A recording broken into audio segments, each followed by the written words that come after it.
don't don't do it. But I mean, well, she wouldn't though. But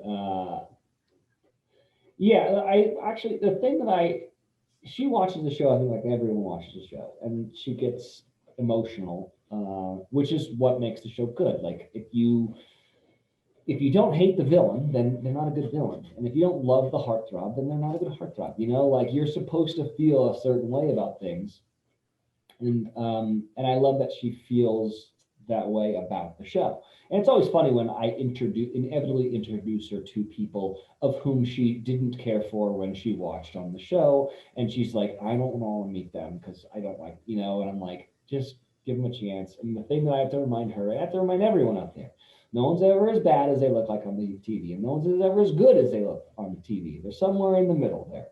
And also, there is everyone, myself included, who like I had a radio show for 9, 10 years before I went on The Bachelor. I had to self edit. Every day I had a morning show. I self edited myself. I was very smart. I never had a scandal. I never said anything really wrong. And then I went on the show, and I said things that were stupid. And I think you have to like give everyone a little bit of rope. And so that's something that a piece of advice that I've always have to remind her of, and everyone else out there as well, is that like you've got to like give these people like a little bit of leeway. And that's what I love about Paradise, is that Paradise is usually the redemption story for everyone. Usually the really bad guys end up being good guys. And a lot of times the really good guys, you can see their faults, then they become kind of normal. And I like that about the show. It kind of evens the playing field. Do you watch any other like Housewives? Like, do you guys watch any other reality TV for you? Yeah, I mean, we watch Fuckboy Island because my good friend, and actually the guy who like kind of like created the bartender role for me, Along Gale, he left The Bachelor and then he went and made that show, and he's a genius. And so we watched that. And we watch a lot of like the bad dating ones, Love is Blind, Too Hot to Handle, all They're all that so trash. good. They're all, I don't even know. Fuckboy Island was great. Too Hot to Handle is just Yeah. brilliant. The You're like Circle, The all that Circle, stuff. Love Islands. You're like, we can keep, it's like brilliant. Yeah. What about, yeah, no, they're all brilliant. What about, is there any part of the business that you haven't done? I mean, you've done so many parts of the business. Is there anything like you still really want to do that you haven't done? Um, I truly want to like EP a project. I want to be a producer on something.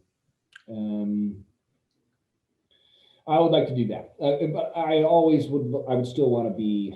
My ego won't allow me to like not be a part of the production, but I really do like being um, on like the managerial side of things, because that's how it originally was for me in the beginning of my career. Like I didn't have anyone booking guests for me, and I didn't have anyone doing research for me, and I didn't have anyone like carting things into the system and all that stuff. I did all those things myself and I produced my own stuff. And so I would like to get back to that of like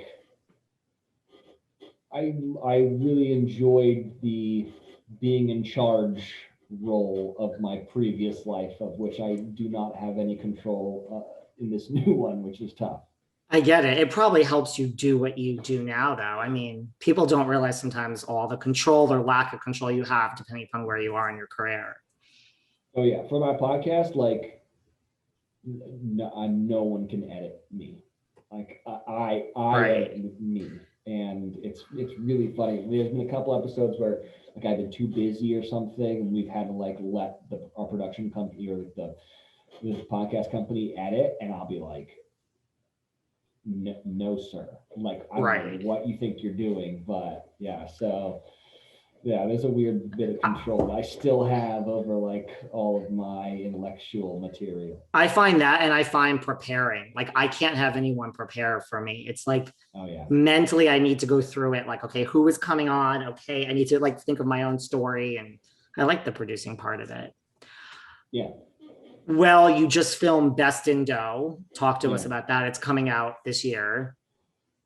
Yeah, I'm not sure how much I'm really allowed to talk about, but yeah, it should be coming out. It should be coming out later this year, and it's a cooking show, and which I love to cook and bartend and all that kind of stuff. So this was a good fit, and yeah, I'm hosting it, and we are going to be having pizza makers from all around the world come together and basically, you know, try to wow us with their pies. And we're going to be crowning, we're going to find out who is best in dough. And it was, and I say this in all seriousness, it was the most fun thing I have ever worked on, without a doubt, not even close to anything else. It was so much fun. I went to work every day and we ate pizza.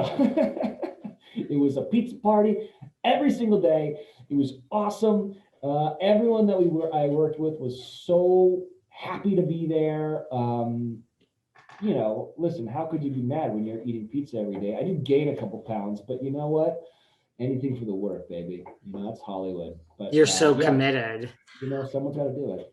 I mean, I was gonna say, like, didn't you gain weight? Because, like, I know Padma on Top Chef says the key is you just take a few bites and you spit it out, and that was. I can't do that. That's But just weird.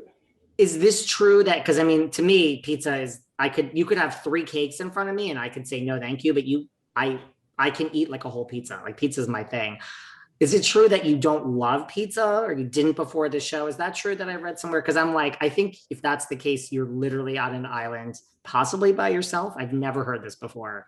No, so that was an interview that was taken out of context a long time ago. And what I said is I don't like, well, I can probably say, like, I don't like Domino's or like pizza. I don't like delivery pizza. I think it's like kind of like lazy food.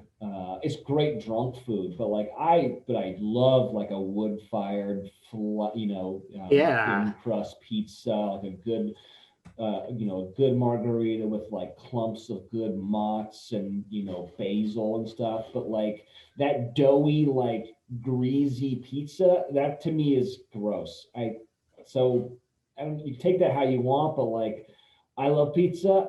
That to me isn't that like a difference between like I love burgers, but I don't love like a greasy Whopper. Like I Right. don't know. Totally out of context, man. Yeah. Well, what can you do? Do you have just like as far as top, like, do you have a favorite type of pizza? It's funny because growing up, my dad was a doctor, but he got really big into cooking, and so he built a pizza oven, and so we'd have pizza parties at our house, which is so much fun. We'd get the dough out, and you could make your own pizza, and you could do whatever you want, all the toppings, and then you could throw it in yourself. And so I think it was one of the reasons why I got the job, because I was telling the story about like my childhood and like having these big pizza parties. And so my favorite pizza, I'm the big savory guy and I like spice. But I also do love honey on the crust.